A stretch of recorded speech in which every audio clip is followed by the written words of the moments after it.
Fala aí pessoal, sou Jorge Nicola, bem-vindos a mais um vídeo do canal. Sem perder tempo, pedir para deixar like, se inscrever no canal e ativar as notificações. Bora falar agora sobre o São Paulo. O Tricolor está fora da pré-Libertadores para jogar o torneio de mata-mata que antecede a fase de grupos. O Tricolor precisaria contar que o Fluminense ou o Cruzeiro vencessem a Copa do Brasil. Como os dois foram eliminados, já dá para cravar que o São Paulo não joga pré-Libertadores em 2026 e vai ter de se contentar com a Sul-Americana.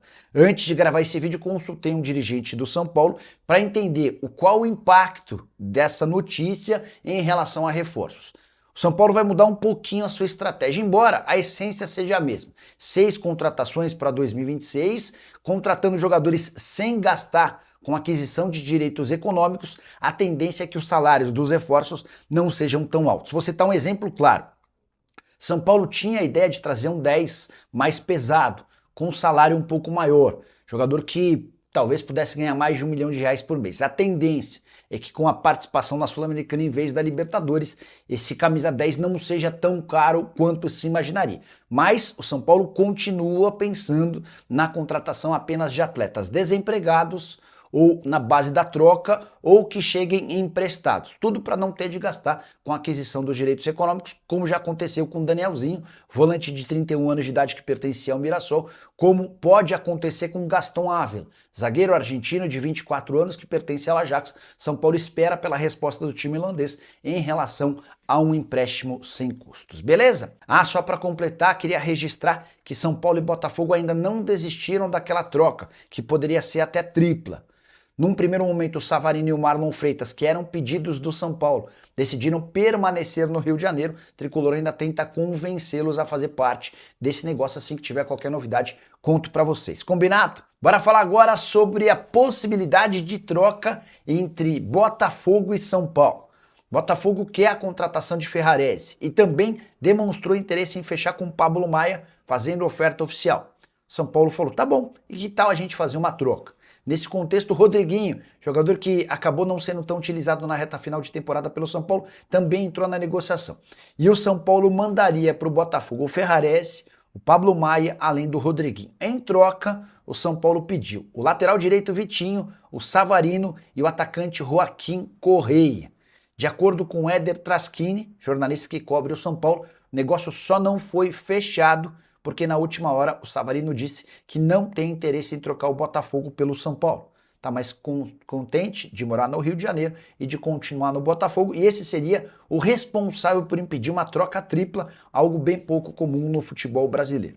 Diante desse cenário, não se descarta que Botafogo e São Paulo tentem encontrar outros nomes que possam compor. Já ouvi falar, por exemplo, no Marlon Freitas, volante do Botafogo. Também não há interesse do atleta em trocar o Botafogo pelo São Paulo, mas os times estão tentando se acertar e esses são os nomes na pauta das duas equipes no momento. Gostaria que você usasse o espaço para comentário para dizer, em relação a essa troca tripla, quem sairia ganhando ou perdendo? Ou você acha que a troca é justa? Use o espaço para comentário e registre a sua opinião, beleza? Hora de falar sobre as dívidas do São Paulo e a notícia é boa. O Tricolor vai fechar 2025 com uma queda importante em relação ao endividamento de 2024. São Paulo havia fechado a temporada passada com 968 milhões de reais de dívida.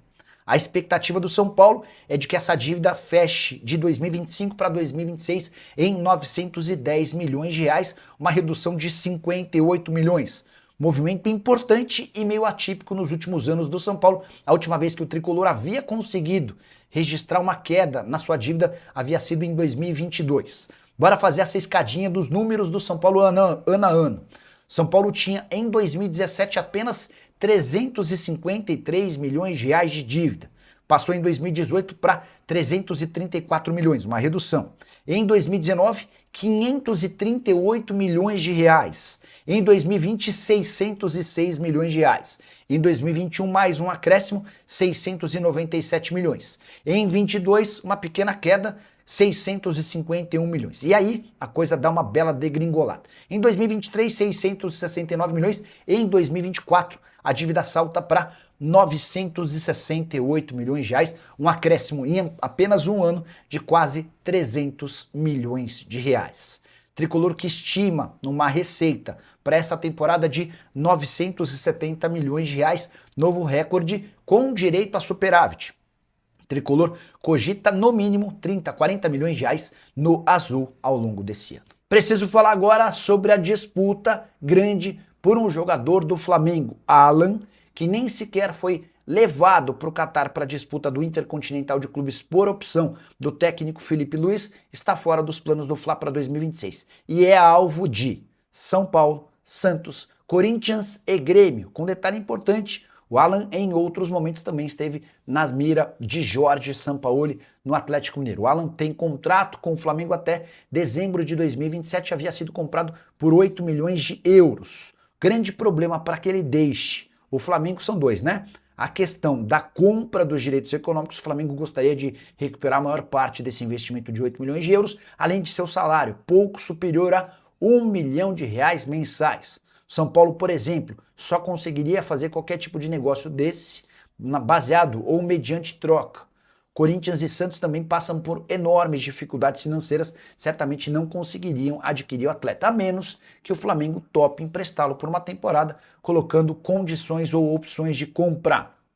Bora te explicar quem é o zagueiro da Ferroviária que já foi sugerido a São Paulo e Corinthians. Gustavo Medina, 24 anos de idade, representado por Giuliano Bertolucci, foi sugerido na metade do ano e mais uma vez agora para o São Paulo e pro Timão. O contrato dele na Ferroviária se encerra em dezembro de 2026 e sua multa é de $800 mil.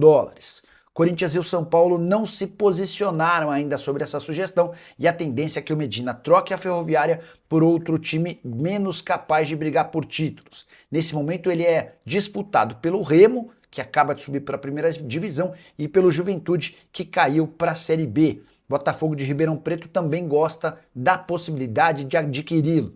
O Gustavo Medina, que disputou a Série A2 do Campeonato Paulista, que equivale à segunda divisão estadual, e a Série B do Campeonato Brasileiro. Ferroviária, você sabe, acabou rebaixada para a segunda divisão.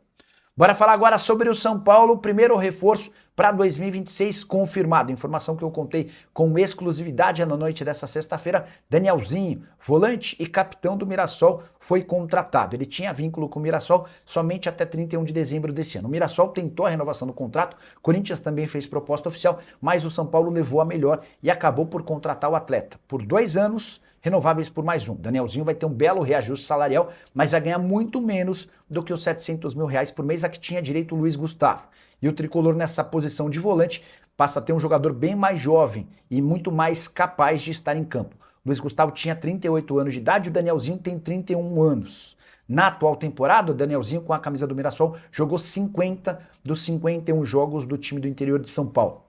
Um dos grandes líderes do elenco, tratado como motorzinho do Mirassol, atleta cuja capacidade física é muito elogiada. Só para completar, registrar que a partir de agora, o São Paulo passa a dar prioridade para as seguintes 3 posições. Um lateral direito, um zagueiro e um camisa 10. Negociação com o zagueiro está encaminhada, avançada. São Paulo já tem um acerto com Gaston Ávila, zagueiro argentino de 24 anos de idade, que pertence ao Ajax, mas disputou o Campeonato Brasileiro pelo Fortaleza. O Fortaleza não conseguiu comprá-lo. O São Paulo fez uma proposta de empréstimo e aguarda a resposta do Ajax. Se o Ajax topar esse empréstimo, o Gaston Ávila será o segundo reforço tricolor para 2026. Em relação ao lateral direito, a busca é ampla e ainda não há um nome definido. O camisa 10 é tratado como a grande cereja do bolo, jogador que chegaria para ser e para ter um papel importante, especialmente depois da aposentadoria de Oscar. Só para completar em relação ao São Paulo, registrar que o Tricolor recusou a primeira proposta do Botafogo por Ferrarese. O time do Rio gostaria de ter o jogador por empréstimo com opção de compra. Fala pessoal, estamos aí com atualizações importantes do São Paulo. Se inscreva e ative o sininho para receber mais atualizações do Tricolor. Deixe seu like que é muito importante para o crescimento do canal. Utilize o espaço aqui embaixo para registrar sua opinião. Ficamos por aqui com mais esse giro de notícias. Um abraço e até o próximo vídeo.